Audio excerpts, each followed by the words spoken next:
دیکھیے سطر کے تقاضے کیا ہے، گن لیجئے۔ لباس نبیز ہونا چاہیے، باریک نہیں۔ حضور نے فرمایا اللہ کی لعنت ہو ان پر جو لباس پہن کے بھی ننگی ہوتی ہے۔ باریک اتنا لباس ہے یا چست اتنا لباس ہے، ڈھیلا ڈھالا ہونا چاہیے، نبیز ہونا چاہیے۔ لباس کے اندر یہ دو حصے جو ہیں وہ لازم ہیں۔ اور پھر سینے پر، اب ظاہر بات ہے کرتا پہنا ہوا ہے، ڈھیلا ڈھالا ہے، پھر بھی یہ سینے کے ابھار تو ظاہر ہو جائیں گے۔ ان پر ایک اضافی اوڑھنی سر پر سے لے کر اور اپنے اس گریبان کے اوپر بکل مار لینا، تاکہ یہ جو نسوانی حسن کا دوسرا مظہر ہے، پہلا چہرہ سب سے بڑا چہرہ۔ اب جو لوگ کہتے ہیں چہرے کا پردہ نہیں ہے، تو خدا کے بندو پھر پردے کی ضرورت کیا ہے؟ نسوانی حسن اگر اس میں اٹریکشن ہے، وہ کہاں ہوتا ہے سب سے بڑھ کر؟ مظہر اول کون سا ہے نسوانی حسن کا؟ چہرہ ہی تو ہے۔ اب میں ذرا شرم کے ساتھ کہہ رہا ہوں، لیکن یہ اپنی شاعری کے کچھ الفاظ آپ کو سنا رہا ہوں۔ یہ لب لعلین کہاں ہوتے ہیں؟ چہرے پر ہوتے ہیں یا کہیں اور ہوتے ہیں؟ یہ عارض گلگوں یہ کہاں ہوتے ہیں؟ چہرے پر ہوتے ہیں یا کمر میں لگے ہوتے ہیں؟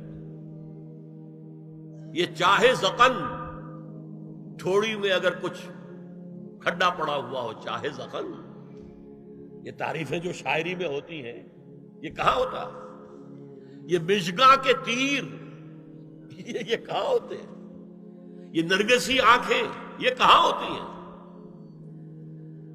اور ستواں ناک یہ کہاں ہوتی ہے؟ چہرہ ہی تو ہے، سب سے بڑی اٹریکشن تو چہرہ۔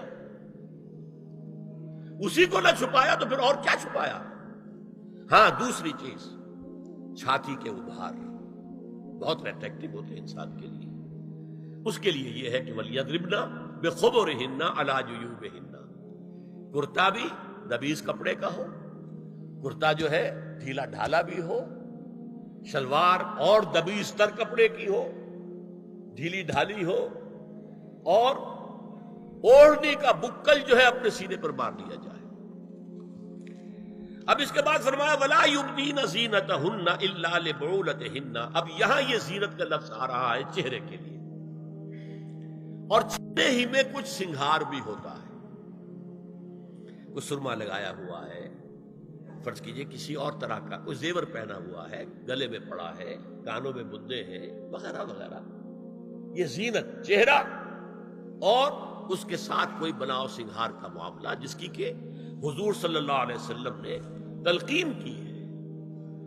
عورت کو گھر میں بن سور کر رہنا چاہیے، شوہر کے لیے ایٹریکٹیو رہنا چاہیے۔ خاص طور پر شوہر جب آنے والا ہے شام کو دفتر سے، اس وقت عورت جو ہے بن سور کر رہے ہیں، اس لیے کہ اصل مقصد کیا ہے؟ جتنی بھی انسان میں سیکشول انرجی ہے وہ مرکوز رہے شوہر اور بیوی کے درمیان۔ یہ فلسفہ ہے، ادھر ادھر نگاہ جائے نا۔